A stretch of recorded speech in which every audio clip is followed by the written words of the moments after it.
Bonjour, je suis le frère Serge Gbagba, membre fondateur du Mouvement international des anciennes religions, un mouvement de haute spiritualité. Je vous remercie de nous permettre de nous exprimer ici dans cette émission. Nous sommes à Abidjan, en Côte d'Ivoire, et nous allons donner notre avis sur le thème, le jugement dernier est-il un mythe ou une réalité?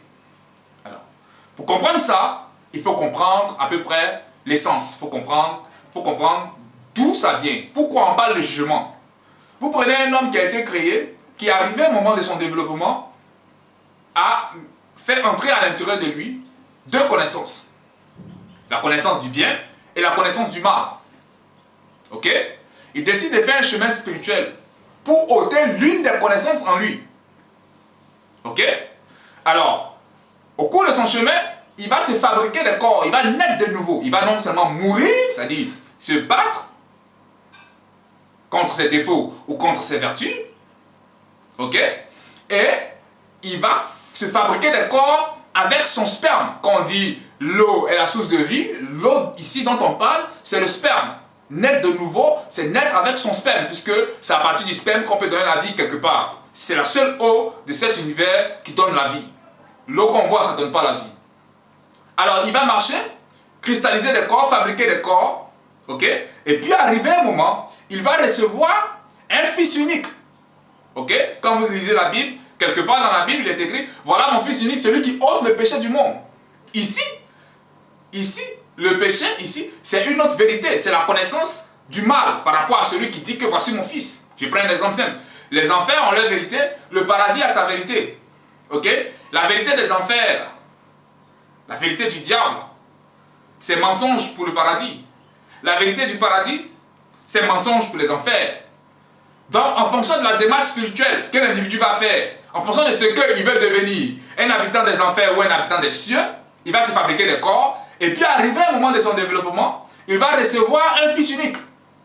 Soit il reçoit le Christ, fils unique du ciel, ou soit il reçoit l'antéchrist, fils unique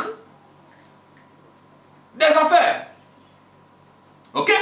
Quand il va recevoir la loi du ciel ou la loi des enfers, cette loi-là, ce fils unique-là, va entrer à l'intérieur de son âme pour opérer ce qu'on appelle un jugement dernier. Ok? Pour opérer un jugement dernier, pour retirer de cette âme-là toute loi qui ne lui ressemble pas. Ok?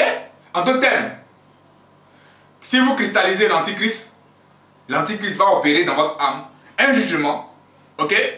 Pour ôter tout ce qui ne correspond pas à lui, pour que vous soyez un digne fils des enfers. Si vous recevez le Christ va opérer à l'intérieur de votre âme un jugement dernier pour retirer tout ce qui n'est pas vérité, tout ce qui ne lui correspond pas en vous, ok? Pour que vous soyez un digne fils des cieux, pour que vous puissiez avoir la vie, ok? Voilà. Pour ceux qui sont au ciel, ceux qui sont en enfer n'ont pas la vie, ils ont la mort. Pour ceux qui sont en enfer, ceux qui sont au ciel n'ont pas la vie, ils ont la mort. Donc le jugement dernier ici, ce sera de faire une démarche pour réaliser, pour mourir et naître, donc pour réaliser des corps spirituels, pour accueillir ensuite un fils unique, soit le Christ ou soit l'antichrist. Ok? En fonction du fait que vous avez envie de devenir des anges, ou en fonction du fait que vous avez envie de devenir des démons, des habitants des puissances du ciel ou des puissances de la terre. Donc, d'une humanité, il ne peut que naître des puissances du ciel, donc des anges ou des démons. C'est tout. Ok? Des anges ou des démons. Le Christ des démons n'est pas égal au Christ des anges. Le Christ des démons est antichrist pour les anges et le Christ des anges est antichrist pour les démons. Ok? Ça, c'est le premier degré de compréhension. Maintenant, que les enfers aient recruté, ok, beaucoup d'habitants parmi l'humanité et que le ciel ait recruté beaucoup d'habitants parmi l'humanité, à la fin, là, ceux qui ne sont ni chauds, ni froids, ceux qui ne sont ni bons, ni mauvais, seront vomis. Ok? Ils seront vomis. C'est en ce moment-là, par rapport à une certaine race, puisque si vous remarquez bien, il y a eu plusieurs races avant nous. Il y a eu la race Atlante. Après la race Atlante, on est rentré, nous faisons partie de la race aryenne. Donc la race Atlante a été détruite par des phénomènes naturels, ok, après la récolte, ok, donc la race aryenne, la race que nous représentons, après la récolte, sera aussi détruite par des phénomènes naturels.